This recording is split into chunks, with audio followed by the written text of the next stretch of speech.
આપ સર્વેનું હાર્દિક સ્વાગત કરું છું। આજે આપણે જાણવાના છે મગ ફણગાવવાની રીત।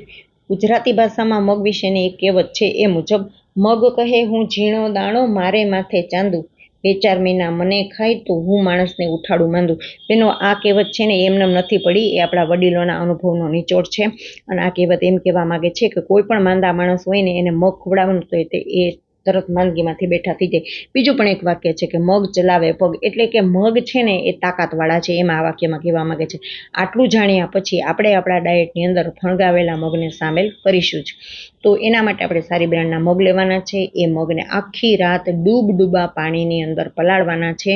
અને સવારે તમે એ પલાળેલા મગને જોશો ને તો થોડુંક જ પાણી રહ્યું હશે, મોટાભાગનું પાણી છે ને એ આ મગ શોષી લીધું હશે અને મગ એકદમ પોહી ગયા હશે। હવે આ મગને આપણે એક જારીવાળા કાણાવાળા બાઉલની અંદર ટ્રાન્સફર કરવાના છે। જારીવાળું ને કાણાવાળું એટલા માટે કે પાણી પણ નીતરી જાય અને એને હવા પણ મળી રાખે। તો સવારે આપણે આ મગને આ પ્રકારના કાણાવાળા બાઉલની અંદર ટ્રાન્સફર કરી દેશું અને પછી એને ઢાંકીને રાખી દેશું। જેટલી કલાક આપણે મગને પલાળ્યા હતા એટલી જ કલાક આપણે આ ઢાંકેલા કપડાને મગ ઉપર રાખવાનું છે, જેથી કરીને એને હવા પણ મળ્યા રાખશે અને એમાં રહેલું પાણી પણ નીતરી જશે। અને પછી તમે 10 કલાક પછી જોશો તો આ દરેક મગ છે એ ફણગી ગયા હશે। કેટલા સરસ ફણગી ગયા છે બેનો। ઘણીવાર છે ને ઘણા બેનો કપડામાં બાંધીને કરતા હોય છે, પણ એ કપડું પણ સવારે તમે જુઓ તો એટલું બધું ખરાબ થઈ ગયું હોય, ડાઘાવાળું થઈ ગયું હોય, તો એ ન મજા આવે। એના કરતાં મને આ રીત છે વધુ સહેલી અને સરળ લાગી, એટલા માટે મેં તમારી સામે શેર કરી છે। તમે જોઈ શકો છો કે મગ છે એ ઘણા એમ પણ કહેતા હોય છે કે મગ છે એ પૂંછડીવાળા થઈ ગયા, તો બધા જ મગ છે એક મગનો દાણો છે કેટલો સરસ રીતે ફણગી ગયો છે, બરાબર।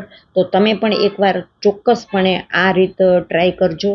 અને તમને જો મારી આ રેસીપી ગમી હોય તો મારી આ ચેનલને લાઇક, શેર અને સબસ્ક્રાઈબ કરવાનું ભૂલતા નહીં બેનો। આજે તો મેં તમને છે ને માત્ર મગને કેવી રીતે ફણગાવી શકાય ને એની સહેલીને સટ રીત જ કીધી છે, પણ આ ફણગાવેલા મગમાંથી પણ અનેક વસ્તુ બનાવી શકાય છે।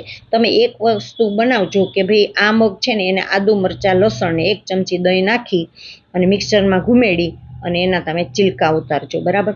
અને બીજું, તમે આ મગને ઘી સેજ મૂકી અને નિમક, હળદર, ચટણી, લીંબુ ને 2 દાણા ખાંડના નાખી અને વઘારીને પણ ખાઈ શકો। તો કેવી રહી આજની આપણી આ વાત? તો મગ ખાઓ, હેલ્ધી રહો, સ્વસ્થ રહો, તંદુરસ્ત રહો, એવી મારી હાર્દિક શુભેચ્છા। મળીએ નવા વિડીયોમાં।